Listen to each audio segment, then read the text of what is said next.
Bonjour, aujourd'hui j'aimerais vous présenter non pas une maquette, mais un jouet. Enfin un jouet. Un objet de collection. Un objet de collection en métal que j'ai eu il y a un bon paquet d'années, hein, je dirais facilement 15 ans, et qui nous vient de la société Miracle House. Donc la maison des miracles. Alors bon, en redécouvrant cet objet, j'étais assez étonné parce que j'étais persuadé que c'était un objet Aoshima. Mais à tous les coups, ça doit être une reproduction ou l'équivalent de ce qui a été fait par Aoshima, distribué par nos amis chinois. Donc moi en tout cas, j'ai la version Miracle House. Et comme vous voyez, donc il s'agit de l'Arcadia vert, mais avec donc non seulement une figure de proue, mais surtout la lame qu'on avait l'habitude d'avoir sur l'Arcadia bleu de la première série, celle de 78 qu'on a eu en 80-81. Et donc c'est comment dirais-je, une version assez particulière qui est issue de la série Captain Airlock. Je pense pas d'ailleurs que cette série Captain Airlock soit passée à la télé. En tout cas, c'était sorti sous un magnifique coffret proposé par Daibex il y a donc quelques années. C'est une série que je vous présenterai pas maintenant, hein, mais peut-être en fin de vidéo si je traîne pas trop avec cet Arcadia. En tout cas, c'était sorti dans ce coffret qui réserve lui-même beaucoup de surprises. Pour revenir sur cet Arcadia, donc une boîte assez grosse, hein, quand même, hein. Une boîte assez lourde aussi, parce que c'est un objet en métal. Là, on retrouve donc le design et le visage surtout de notre Albator préféré. Là, on a une image avec une vue un peu différente de l'autre côté.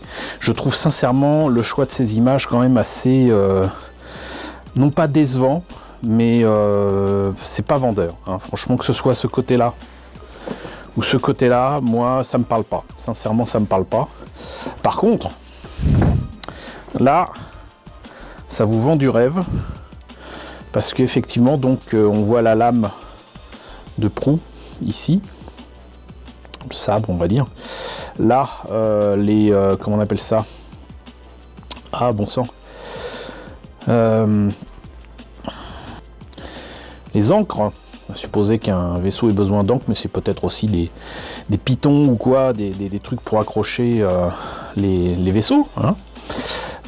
Les canons qui visiblement donc quand ils sont au repos sont comme ça, et puis quand on les tourne ils se mettent dans des positions différentes pour mieux s'assurer de toucher la cible, hein.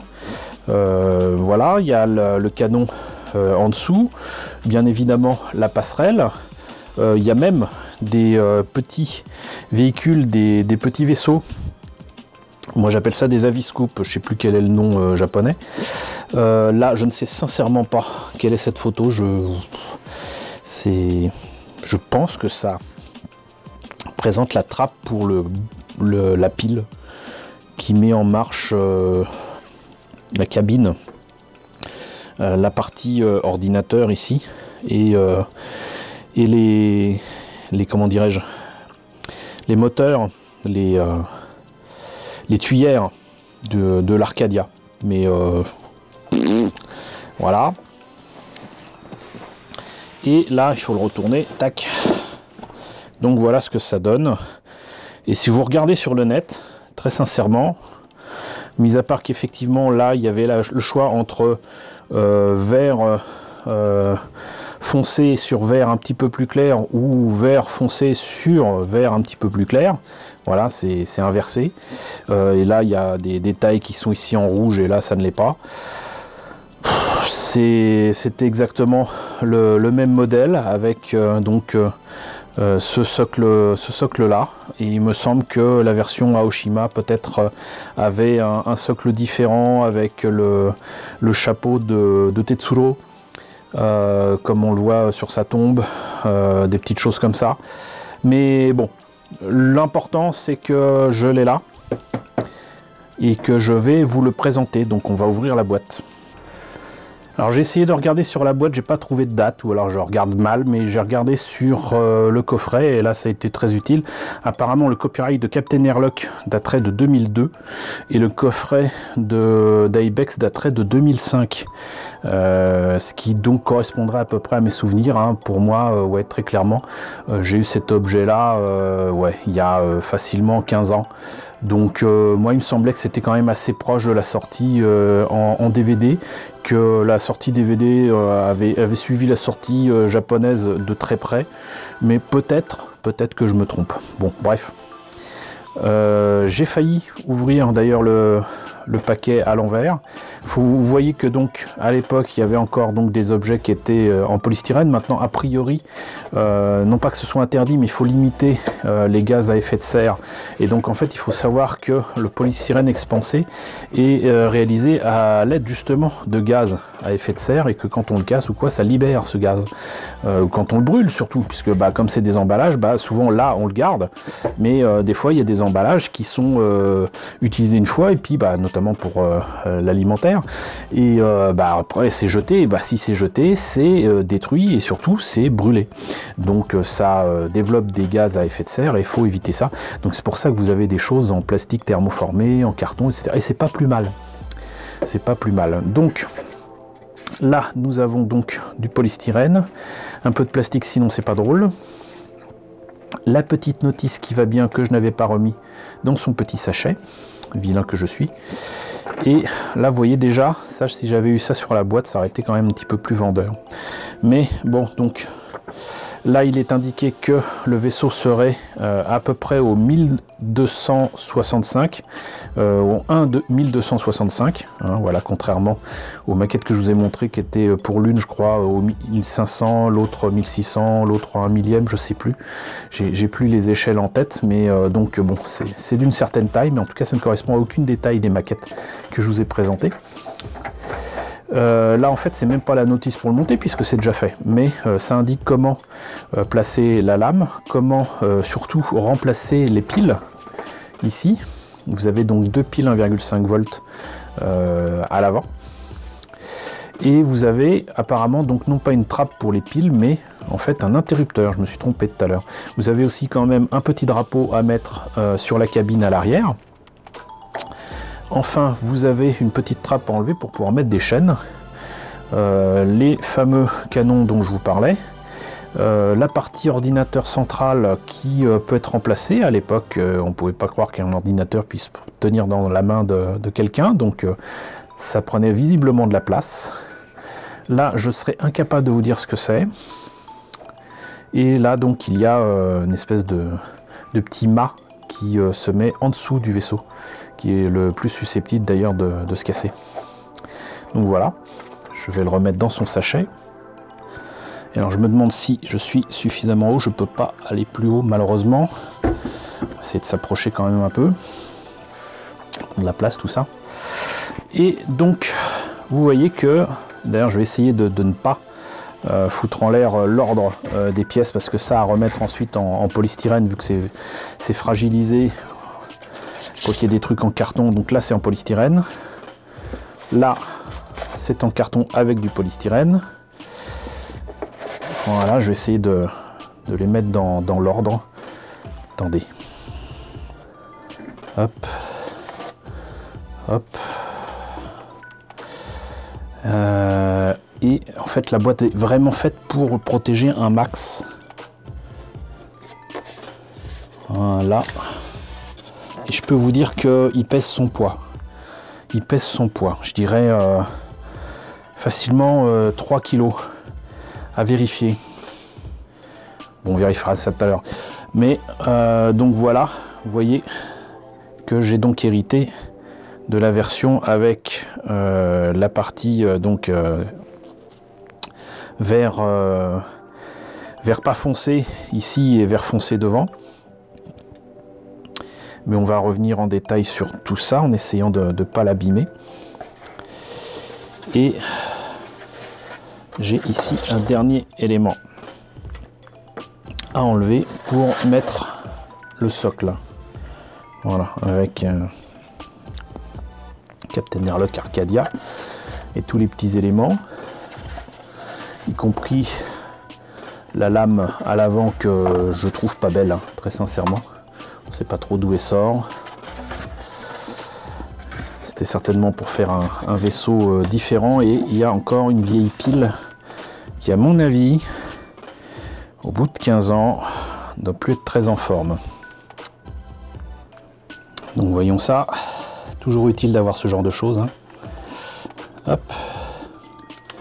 Et ben non, vous voyez, elle n'est pas super en forme, hein. Elle n'est pas pleine, mais elle n'est pas vide pour autant. Mais j'ai pris d'autres piles de toute façon. Donc, que va-t-on faire avec ces petits éléments? Peut-être vous les montrer déjà. Alors ça, pour éviter de tout casser, je pense que je vais éviter de le mettre. Ça, je vais le mettre quand même peut-être dessus, histoire de faire plus joli. J'ai vraiment peur de le casser, parce que vous voyez, c'est pas... ça tient pas, c'est tordu. Et voilà, c'est tordu, très clairement tordu. Je pense que je l'ai déjà tordu à un moment. Il a dû tomber ou quoi. Il est complètement tordu. On va éviter de le faire. Mais vous voyez, c'est en fait, c'est en écho avec le mât qu'il y a au-dessus. Mais on va éviter de le mettre. Et sinon, vous voyez donc le petit vaisseau qui est à l'échelle. Vous voyez donc un peu l'échelle d'un être humain par rapport à ce vaisseau. Là, vous imaginez que le cockpit, là-dedans, il y a un être humain qui peut tenir. C'est tout petit, c'est plus petit encore qu'une moitié de rognure d'ongle. Et donc l'être humain, il est encore vraiment tout petit, quoi, au 1256. Et là, vous avez donc un deuxième vaisseau. Hop. Les ancres, avec des chaînes qui sont pas communes, elles sont un peu carrées, j'allais dire, mais vous voyez, c'est pas la chaîne de collier du premier venu, quoi. Et ça, c'est transparent pour mieux voir l'éclairage qu'il y a là-dessus. C'est-à-dire que vous avez le choix entre mettre ce truc là ou mettre la version transparente. Moi, je préfère sincèrement cette version là. Donc voilà. Et vous avez, vous l'aurez compris, la possibilité de le mettre sur son socle. Ah bah, je l'avais presque mis correctement. Hop, le polystyrène, ça m'aide pas pour mon fond bleu. C'est électrostatique en plus. Donc vous voyez, c'est quand même assez sympa. Et on va voir si j'avais laissé ou non les piles. J'ose espérer que non. Ça ne s'allume pas en tout cas. Je vais l'ouvrir pour voir ce qu'il en est. Est-ce que je le fais avec vous? Voyons, est-ce que ça nécessite l'utilisation d'un tournevis? Non, mais voilà. Eh ben, on va le faire ensemble. Voilà, donc je n'avais pas laissé les piles, tant mieux. Je n'en ai gardé qu'une, la deuxième a disparu, mais c'est pas grave, j'ai pris des piles neuves, premier prix mais neuves. Donc j'ai placé les piles. Hop, je bascule la plaque, ça se voit pratiquement pas. Et vous voyez que c'est allumé. Ça sera peut-être encore plus visible si j'éteins au moins un des projecteurs. Voilà, vous voyez, c'est Noël.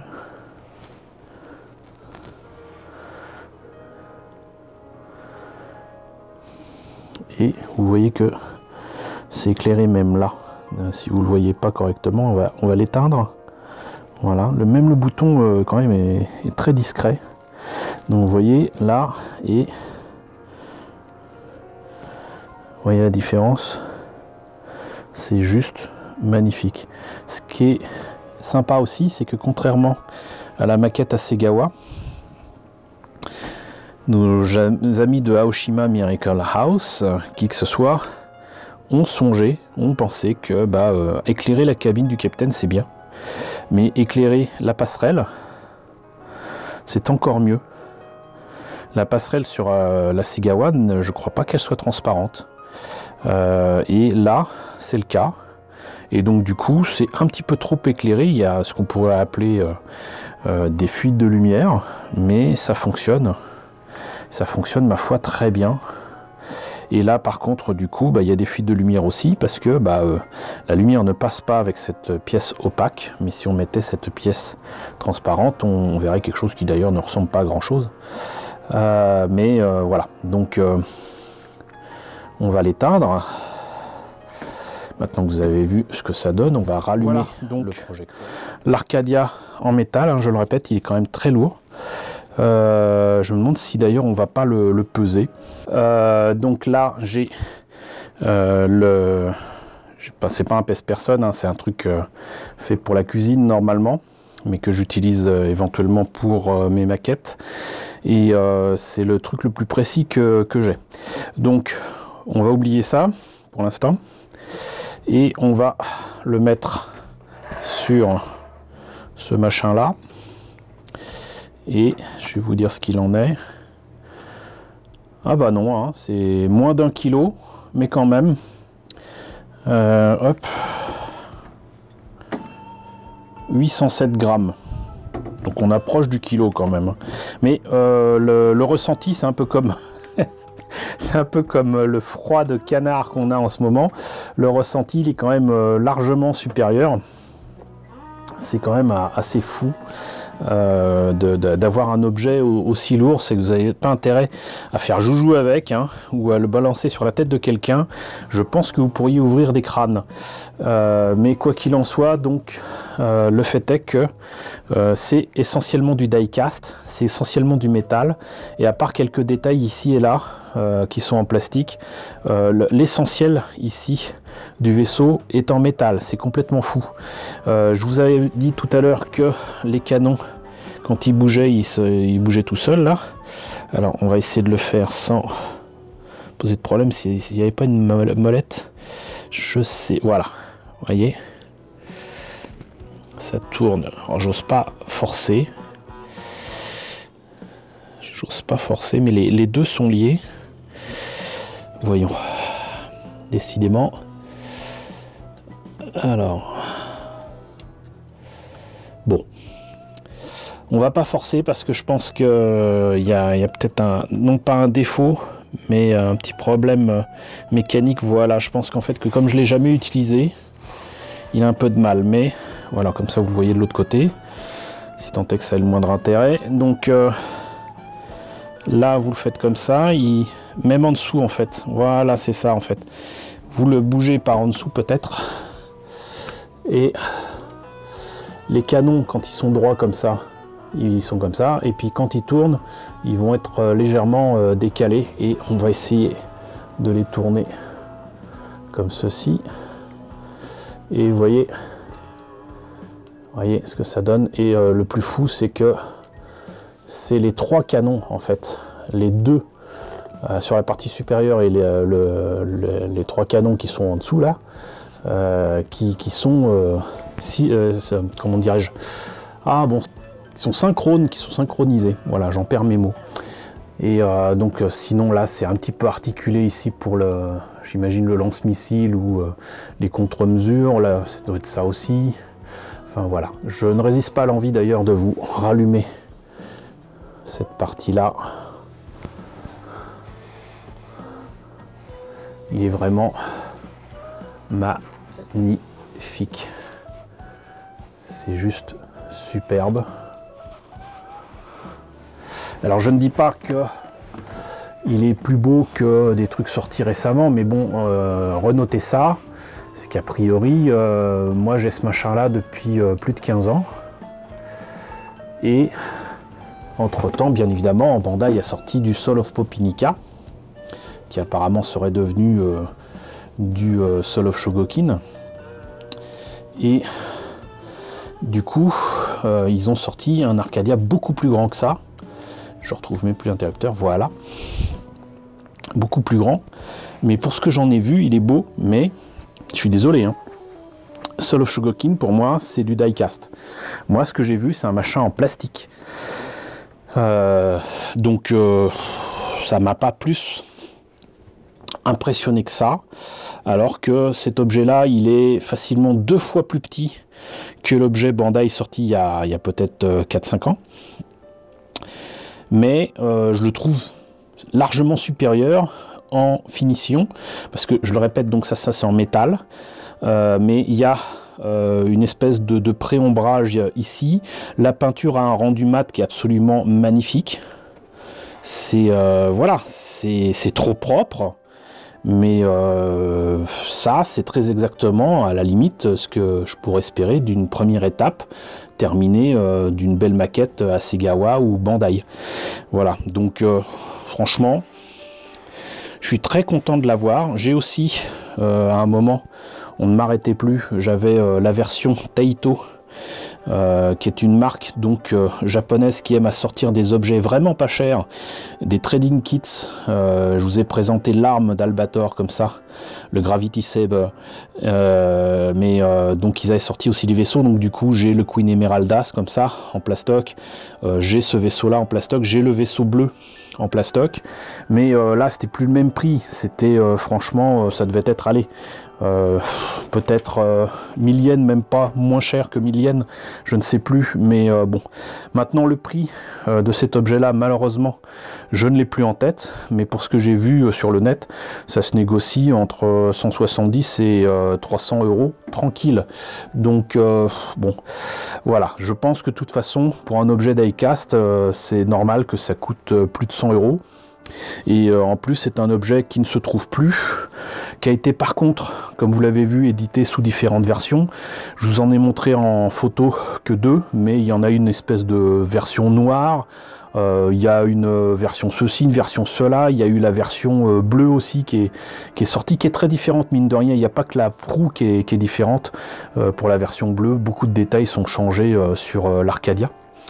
Et donc le fait est que cet objet, à cette échelle-là, a été décliné, mais facilement en 10 ou 15 versions, avec des boîtes qui sont souvent différentes aussi. Donc méfiez-vous de ce que vous pourriez trouver sur le net. Je sais pas si j'ai vraiment envie par contre de vous montrer ce que ça donne avec ce machin-là, mais on va le faire, voilà, c'est fait. Super, voilà, youpi. On va peut-être passer à autre chose.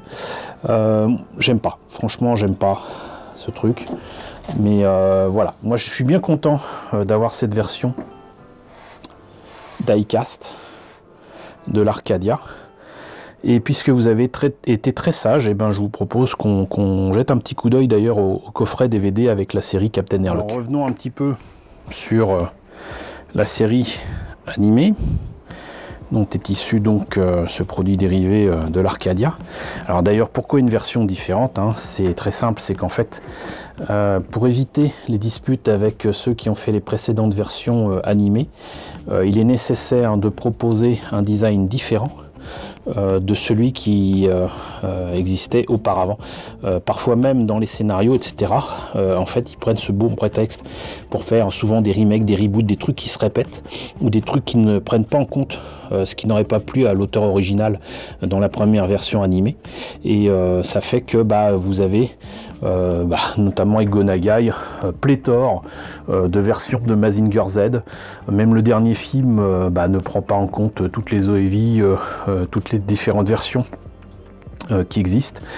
Vous avez en Soul of Shogokin, je crois que on a dépassé les 10 versions différentes de Mazinger. Et c'est pareil pour l'Arcadia, c'est pareil pour le Yamato. Vous avez des collections avec écrit Leiji Matsumoto de partout. Et en fait, à chaque fois, c'est pour une version différente. C'est pour Captain Airlock, c'est pour la version avec l'anneau d'Nibelungen, c'est la version film, c'est la version Galaxy Express 999. À un moment, il y avait des objets Captain Airlock, Albator qui étaient disponibles, mais en Esmeralda, en Galaxy Express 999, tout était prétexte à faire de nouvelles versions différentes, donc bon, certainement dans l'optique de perdre un petit peu les gens qui avaient déposé un objet avec une image précise, une dénomination précise, des fonctions précises, et je suis persuadé que l'arme de proue de cette version de l'Arcadia fait toute la différence avec l'Arcadia de la série qu'on appelle nous Albator 84, ou même la version de l'Arcadia qu'on voit dans les 2 premiers films de Galaxy Express 999 de Toei. Donc, dans les années 2000 sort cette série donc de Captain Airlock et non pas Harlock, et certainement là encore pour des problèmes de droit. Et donc c'est The Endless Odyssey Outside Legend, et vous pouvez trouver cette série dans des coffrets qui ne sont pas qui ressemblent pas à ça. Le mien d'ailleurs est le numéro 1974 sur 4999. Pourquoi 4999 et pas 5000? C'est que tout simplement 999 c'est en référence avec le Galaxy Express, hein, tout simplement. Il y a 5 DVD avec la série complète. Vous avez une très belle illustration derrière de comment elle s'appelle déjà? C'est pas Maya, c'est en tout cas c'est Nausicaa en français, mais son nom japonais je ne sais plus. Quoi qu'il en soit, donc c'est pas ce qui apparaissait sur le coffret au départ.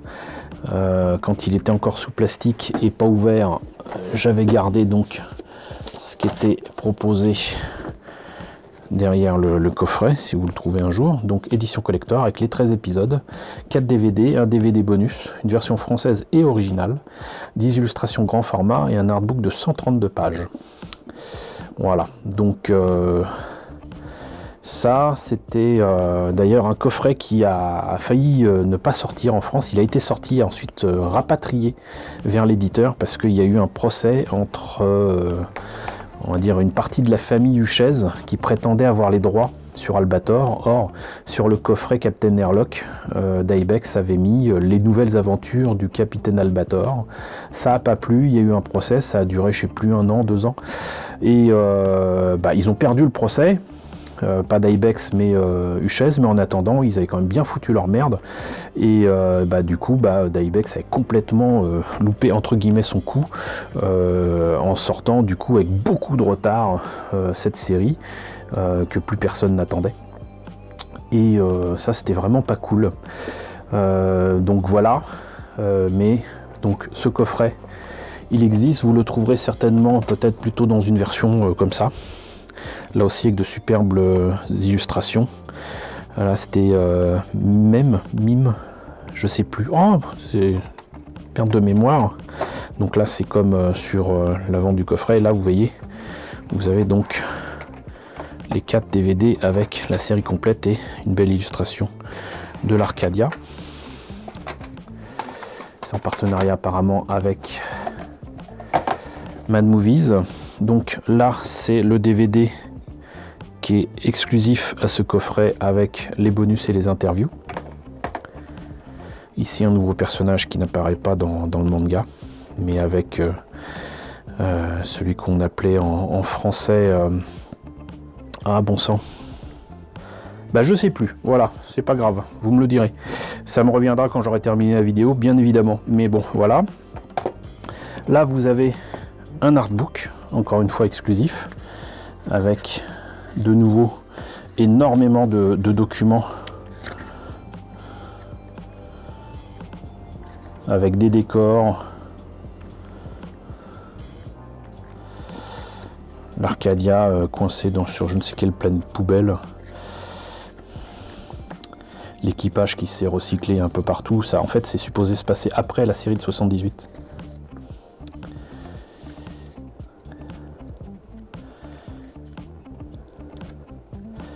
Et voilà, donc là vous avez vraiment plein de décors, pas spécialement d'illustrations, mais des choses qu'à mon avis on ne trouve pas nécessairement même dans les artbooks japonais. Ça par exemple, je trouve ça cool d'avoir ça.